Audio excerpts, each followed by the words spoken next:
Hello friends, welcome back to Canadian tusker. എൻ്റെ പേര് നിഖിൽ.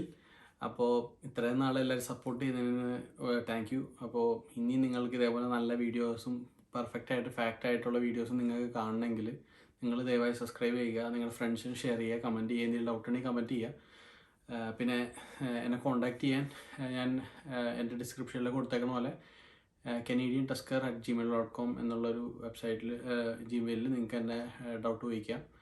എൻ്റെ ഇൻസ്റ്റാഗ്രാം അക്കൗണ്ടും ഉണ്ട്. അപ്പോൾ കൂടുതലൊന്നും സംസാരിക്കാതെ തന്നെ ഇന്നത്തെ ഒരു ഹോട്ട് ടോപ്പിക് എന്താണെന്ന് വെച്ചാൽ, അത് നമ്മുടെ നാട്ടിൽ നിന്നല്ല, പക്ഷെ എന്നാലും നമുക്കത് അറിയേണ്ടതായിട്ടുള്ള കാര്യമുണ്ടെന്ന് തോന്നി, അതുകൊണ്ടാണ് നിങ്ങളായിട്ട് ഷെയർ ചെയ്യുന്നത്. അതായത് നമ്മുടെ നാട്ടിൽ നിന്ന്, അതായത് ഇന്ത്യയിൽ നിന്ന് വരുന്ന 700 സ്റ്റുഡൻസ്, അതായത് 700 സ്റ്റുഡൻസിനെ കാനഡയിൽ നിന്ന് ഡീപ്പോർട്ട് ചെയ്യാൻ തീരുമാനിച്ചു. ഇപ്പോൾ ഡീപ്പോർട്ട് ചെയ്യാൻ എന്നുള്ള അർത്ഥം ചിലവർക്ക് അറിയാൻ പറ്റും, കുറച്ച് പേരെ അറിയാൻ പറ്റും. ഡീപ്പോർട്ട് ചെയ്യുക എന്ന് വെച്ചാൽ നമ്മളെ പെർമനൻ്റ് ആയിട്ട് ഇവിടുന്ന് റിമൂവ് ചെയ്യുക എന്നുള്ളതാണ്. കാനഡയിൽ നിന്ന് പെർമനൻ്റ് ആയിട്ട് ഇവിടുന്ന് നാട്ടിലോട്ട് തിരിച്ചയക്കുക എന്നുള്ളതാണ് ഈ ഡിപ്പോർട്ടേഷൻ എന്നുള്ള രീതിയിൽ പറയുന്നത്. അപ്പോൾ ഇത് എന്തുകൊണ്ടാണ് സംഭവിച്ചതെന്ന് വെച്ചാൽ, ഈ സ്റ്റുഡൻസ് ആയിട്ട് വന്ന കുറേ 2018, അതായത് ഞാനിവിടെ 2018 സെപ്റ്റംബറിൽ വന്നതാണ്. അതേപോലെ തന്നെ 2018 സ്റ്റുഡൻസ് ആയിട്ട് വന്ന 700, അതിൽ കൂടുതലുണ്ട്, ബട്ട് ഇപ്പോൾ 700 ആൾക്കാരെയാണ് ഇവർ കിട്ടിയിട്ടുള്ളത്. അപ്പോൾ ഇതിൽ കൂടുതൽ ആൾക്കാരുണ്ടെന്നാണ് അപ്പോൾ അവരുടെ പുറകിൽ ഇൻവെസ്റ്റിഗേഷൻ നടക്കുന്നുണ്ട്. അപ്പോൾ അതിൻ്റെ മെയിൻ ജസ്റ്റ് എന്താണെന്ന് വെച്ച് കഴിഞ്ഞാൽ, ഇവർക്ക് ഫേക്ക് ഡോക്യുമെൻറ്റ്സ് വെച്ചിട്ടാണ് കാനഡയിൽ വന്നത്. അപ്പോൾ നമ്മൾ വിചാരിക്കും ഫേക്കായിട്ട് ഡോക്യുമെൻ്റ് വെച്ച് കഴിഞ്ഞാൽ കാനഡയിൽ എങ്ങനെ വരാൻ പറ്റും. പക്ഷേ ഇതിൻ്റെ പ്രോപ്പർ റീസണിങ് എന്ന് പറയുമ്പോഴേക്കും ഫേക്കായ വെച്ച ഡോക്യുമെൻറ്റ്സ് സ്റ്റുഡൻസ് പോലും അറിഞ്ഞിട്ടുണ്ടായിരുന്നില്ല. അവിടെയാണ് ആ ഒരു ചതി നടന്നത്. അതായത് ഇത് റിയലായിട്ട് നടന്നതാണ്. നിങ്ങൾക്ക് ഗൂഗിളിൽ സെർച്ച് ചെയ്യാം, കാര്യങ്ങളൊക്കെ കുറച്ചും കൂടി ഡീറ്റെയിൽ ആയിട്ട് മനസ്സിലാക്കാം. ഇതിൽ എക്സാക്റ്റ് കാര്യം എന്താണെന്ന് വെച്ചാൽ, 700 സ്റ്റുഡൻസ് അല്ലെങ്കിൽ അതിൽ കൂടുതൽ ആൾക്കാർ, പക്ഷേ ഇപ്പോൾ 700 സ്റ്റുഡൻസ് 2018 ഫേക്കായിട്ടൊരു ഓഫർ ലെറ്റർ കാണിച്ചിട്ടുണ്ട്. അതായത് ഒരു കോളേജിൻ്റെ മാത്രം, അതായത് അവിടുത്തെ നാട്ടിൽ നിന്നുള്ള ഏജൻസിക്കാർ, അതായത് നമ്മുടെ നാട്ടിലിപ്പോൾ കുറേ ഏജൻസികളുണ്ടല്ലോ, അപ്പോൾ നമ്മൾ അവർക്ക് കാശ് കൊടുക്കുന്നു, അവർ നമുക്ക് ഓഫർ ലെറ്ററൊക്കെ ചെയ്തു തരുന്നു, ഡീൽ ചെയ്യുന്നു കാര്യങ്ങൾ. നമ്മൾ അതിൻ്റെ ഒരു ഒതൻറ്റിക്കേഷൻ ലെവലിലോട്ടൊന്നും നമുക്ക് കൂടുതൽ ജെനുവിനിറ്റി ലെവലിലോട്ട് നമ്മൾ മിക്ക സ്റ്റുഡൻസ് പോകാറില്ല. കാരണം നമ്മൾ അവരെ ട്രസ്റ്റ് ചെയ്യുന്നു, അതുകൊണ്ടാണ് നമ്മൾ അവരെ ഏജൻ്റായിട്ട് വെച്ചേക്കുന്നത്. പക്ഷേ പഞ്ചാബിൽ നിന്ന് ഇത്രയും സ്റ്റുഡൻസ് ഫേക്കായിട്ട് ഒരു ഏജൻറ്റ് മാത്രം, ആ ഒരു ഏജൻറ്റ് ത്രൂ ഒരു കോളേജ്, അതായത് കോളേജ് ഭയങ്കര ഫേമസ് ആയ കോളേജാണ് ഇവിടെ, ഹംബർ കോളേജാണ്. ആ കോളേജ് പോലും അറിഞ്ഞിട്ടില്ല. അതാണ് അതിൻ്റെ വേറൊരു എന്താ പറയുക, ഒരു കോൺട്രാസ്റ്റ് എന്ന് പറഞ്ഞു കഴിഞ്ഞാൽ. അപ്പോൾ അത്രയും സ്റ്റുഡൻസിന് അത്രയും ഫേക്കായിട്ടുള്ളൊരു ഡോക്യുമെൻറ്റ്സ് കൊടുത്ത് അവർ നമ്മുടെ സ്റ്റഡി വിസയൊക്കെ അപ്ലൈ ചെയ്തു, അവർക്ക് മെഡിക്കലൊക്കെ കൊടുത്ത് സ്റ്റഡി വിസയൊക്കെ അപ്ലൈ ചെയ്തു. സ്റ്റഡി വിസ കിട്ടിക്കഴിഞ്ഞ് ഇത്രയും സ്റ്റുഡൻസ് ഇവിടെ ലാൻഡ് ചെയ്തു. ഫീസൊക്കെ അടച്ചു കഴിഞ്ഞിട്ട് നമ്മൾ എല്ലാ പ്രോസസ്സൊക്കെ കഴിഞ്ഞിട്ട് നമുക്ക് ലാൻഡ് ചെയ്യാമല്ലോ. ലാൻഡ് ചെയ്തു, ഇമിഗ്രേഷനൊക്കെ കഴിഞ്ഞു, അവർ പുറത്തിറങ്ങി. അവരുടെ അടുത്ത് അപ്പോൾ ഏജൻറ്റ് വിളിച്ച് പറഞ്ഞതെന്ന് വെച്ചാൽ, ഇവിടെ ആ കോളേജിൽ ആ ഒരു കോഴ്സ്, നിങ്ങൾക്ക് ആ കൊടുത്തേക്കുന്ന കോഴ്സ് താൽക്കാലികമായിട്ട് ഇപ്പോൾ ഈ ഒരു ഇൻടേക്കിലില്ല, അതല്ലെങ്കിൽ അവർ ക്യാൻസൽ ചെയ്തു for number of reason. Reason അവർക്ക് ഓരോ ആൾക്കാർക്ക് അറിയാൻ പറ്റുള്ളൂ. അപ്പോൾ അതുകൊണ്ട് നിങ്ങൾക്ക് ഫീസ് ഞങ്ങൾ തിരിച്ചു തരുന്നു എന്ന് പറഞ്ഞിട്ട് ഏജൻസി ത്രൂ ആ ഫീസ് തിരിച്ചു കൊടുക്കും. പക്ഷേ അതുപോലെ തന്നെ ഇവിടെ തന്നെ വേറൊരു കോളേജിൽ അവർക്ക് അഡ്മിഷൻ വാങ്ങിച്ചു കൊടുക്കാൻ ആ ഏജൻറ്റ് സഹായിക്കുന്നു. അല്ലെങ്കിൽ അവർ തന്നെ ഉള്ള സ്റ്റുഡൻസ് തന്നെ ചെയ്യുന്നു. കാരണം ഓൾറെഡി നമ്മളിവിടെ ലാൻഡ് ചെയ്ത് കഴിഞ്ഞു.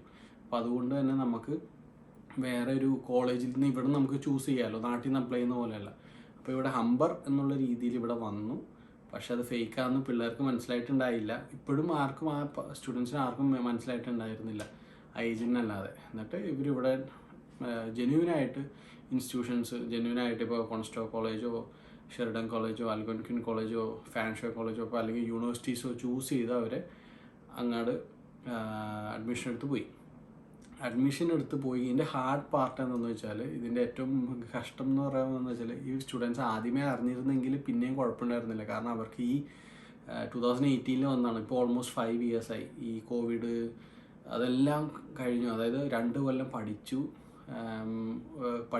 കഷ്ടപ്പെട്ട് നമ്മൾ അസൈൻമെൻറ്റും കാര്യങ്ങളൊക്കെ എഴുതി പഠിച്ച് കഴിഞ്ഞ് നമ്മൾ അത് കഴിഞ്ഞിട്ട് വർക്ക് വിസ, അതായത് നമ്മുടെ post graduation work permit apply ചെയ്ത് നമ്മുടെ ഈ ഒരു സ്റ്റേ ബാക്കിൻ്റെ സമയത്ത് നമ്മൾ നോക്ക് കാറ്റഗറി ജോബ്സ് ഉണ്ടല്ലോ, PR വേണ്ടിയാണ് ബേസിക്കലി എല്ലാവരും ഇവിടെ വരുന്നത്.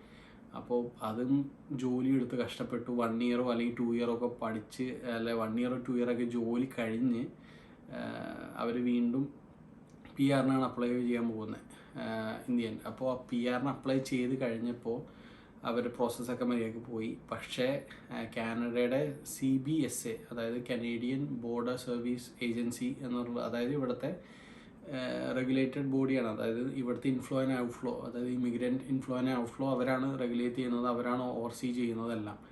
അപ്പോൾ അവർ ഈ PR പ്രോസസ്സിൽ വന്നപ്പോഴേക്കും അവർക്ക് ചെക്ക് ചെയ്യേണ്ട വന്നപ്പോഴേക്കും ഹംബർ കോളേജിന് ഇവരുടെ പണ്ടത്തെ ആപ്ലിക്കേഷൻ, അതായത് നമ്മുടെ പേര് തുടങ്ങി അവർ ഓരോന്ന് സെർച്ച് ചെയ്യും. ഡെഫിനറ്റ്ലി സെർച്ച് ചെയ്യണം. കാരണം വേറൊരു കൺട്രിയാണ്.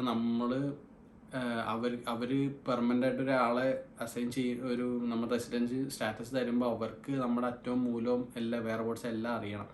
അപ്പോൾ അതുകൊണ്ട് തന്നെ അവർ ചെക്ക് ചെയ്ത് കഴിഞ്ഞപ്പോൾ അവർക്ക് മനസ്സിലായ കാര്യം എന്ന് വെച്ചാൽ ഒരുപാട് സ്റ്റുഡൻസ് ഇങ്ങനെ ഒരു പർട്ടിക്കുലർ കോളേജിൻ്റെ പേരിൽ വന്നിട്ട് അവർ സ്ട്രീം മാറിയിട്ടുണ്ട്, അല്ലെങ്കിൽ സ്ട്രീമല്ല, കോളേജ് മാറിയിട്ടുണ്ട് ഫോർ സം സ്മോക്കി റീസൺ എന്നൊക്കെ വേണമെങ്കിൽ പറയാം. അപ്പോൾ അങ്ങനെ അവർ കൂടുതൽ ചകഞ്ഞപ്പോഴാണ് മനസ്സിലായത് പല പിള്ളേർക്കും കിട്ടിയ ഓഫർ ലെറ്ററുകൾ. അവരന്ന് ഹംബർ കോളേജായിട്ടൊക്കെ ഒന്ന് സംസാരിക്കുക, ബാക്കിയുള്ള കാര്യങ്ങളൊക്കെ ഡീറ്റെയിൽസിലോട് പണ്ടത്തെ കൊല്ലം മുമ്പത്തെ ഉള്ള കാര്യത്തിൽ പോയപ്പോഴേക്കും അവർക്ക് മനസ്സിലായ ഒരു കാര്യം എന്ന് വെച്ചാൽ ഈ ഡോക്യുമെൻറ്റ്സ് എല്ലാം ഫേക്ക് ആയിരുന്നു എന്നുള്ളതാണ്. അപ്പോൾ കാനഡയിൽ ഡോക്യുമെൻറ്റ്സ് ഫേക്ക് എന്ന് പറഞ്ഞു കഴിഞ്ഞാൽ വളരെ വലിയൊരു പ്രശ്നം തന്നെയാണ്. നമ്മുടെ നാട്ടിലെ പോലെ നമുക്കൊരു ഫ്രീ ഒരു എന്താ പറയുക എക്സ്പീരിയൻസ് ലെറ്റർ ചുമ്മാ അടിച്ചുണ്ടാക്കി അങ്ങനെയൊക്കെ പല ആൾക്കാരും ചെയ്യുന്നുണ്ട്. ഇവിടെ ഫ്രോഡ് ആക്ടിവിറ്റി എന്ന് പറഞ്ഞാൽ വളരെ വലിയൊരു ഇഷ്യൂ ആണ്. അതുകൊണ്ട് തന്നെ ആരും ഇതേപോലത്തെ കാര്യങ്ങളിലോട്ട് ചിന്തിക്കുക പോലും ചെയ്യരുത്. പ്രത്യേകിച്ച് നമ്മൾ സ്റ്റുഡൻസ് ആയിട്ടുള്ള കാലത്ത് അസൈൻമെൻ്റൊക്കെ എഴുതുമ്പോൾ പ്ലാജറിസം അങ്ങനത്തെ കാര്യങ്ങൾ കോപ്പി അടിച്ച് വരുമ്പോൾ ഇപ്പോൾ നമ്മുടെ ഫ്രണ്ടിൻ്റെ തന്നെ ഒരു 80% ഒക്കെ തന്നെ നമുക്ക് വന്നാലും ഇവിടെ ഭയങ്കര വലിയൊരു ഇഷ്യൂ ആണ്. അവർ ചെക്ക് ചെയ്യുമെങ്കിലും ചിലപ്പോൾ നമ്മൾ ആ കോഴ്സ് ഡ്രോപ്പ് ഫെയിലാക്കുകയും പിന്നെ അതിൻ്റെ വേറെ എന്തെങ്കിലും ഒരു പ്രോസസ്സാണ് നമുക്ക് ഉണ്ടാകുന്നത്. എല്ലാ കോളേജിലും ഉണ്ട്.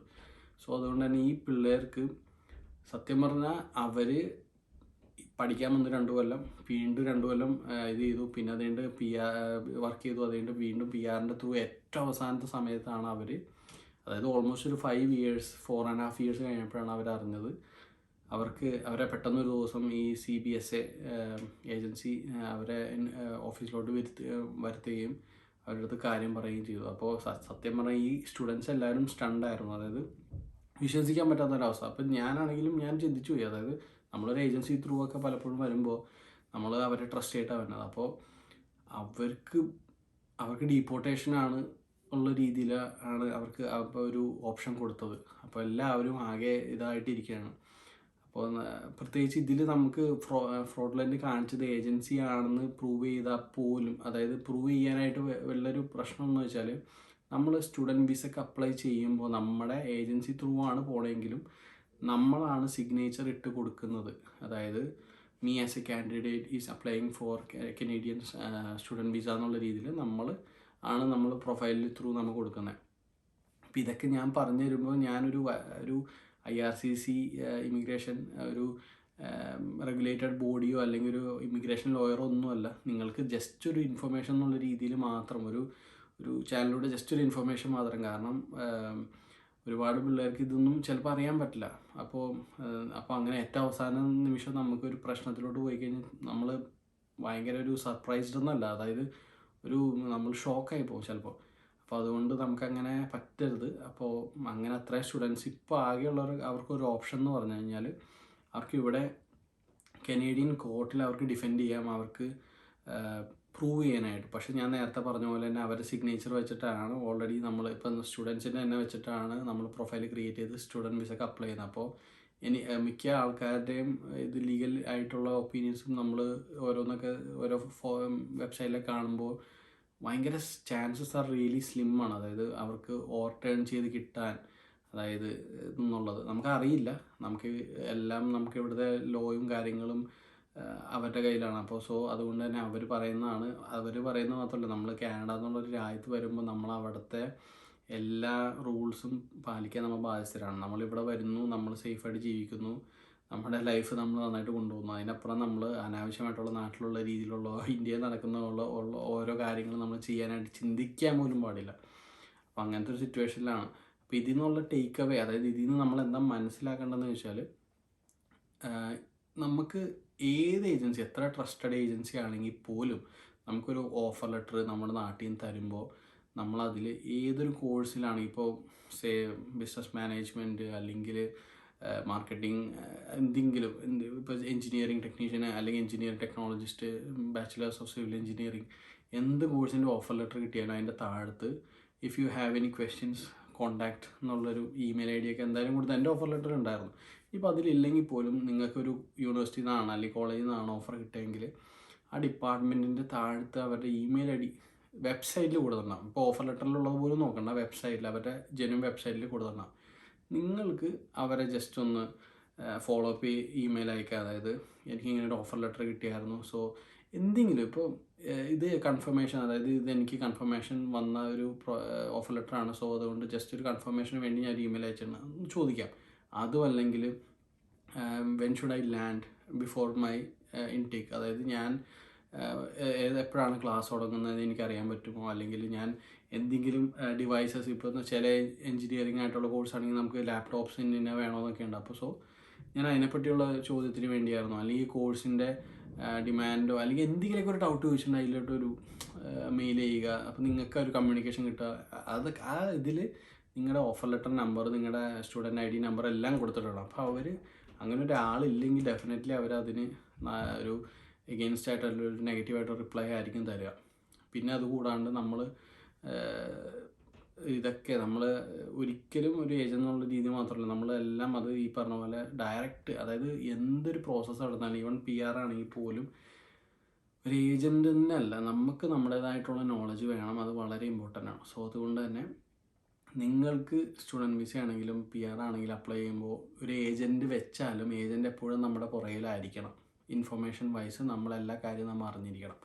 അപ്പോൾ എല്ലാവർക്കും ഇതിൽ നിന്ന് കാര്യങ്ങൾ മനസ്സിലായെന്ന് വിചാരിക്കുന്നു. ഹോപ്പ്ഫുള്ളി നമ്മുടെ നാട്ടിൽ നിന്ന് ഇതേപോലെ അധികം കേട്ടിട്ടില്ല, കാരണം അങ്ങനത്തെ ഒരു പ്രശ്നങ്ങൾ സംഭവിച്ചിട്ടില്ല ഇതുവരെ.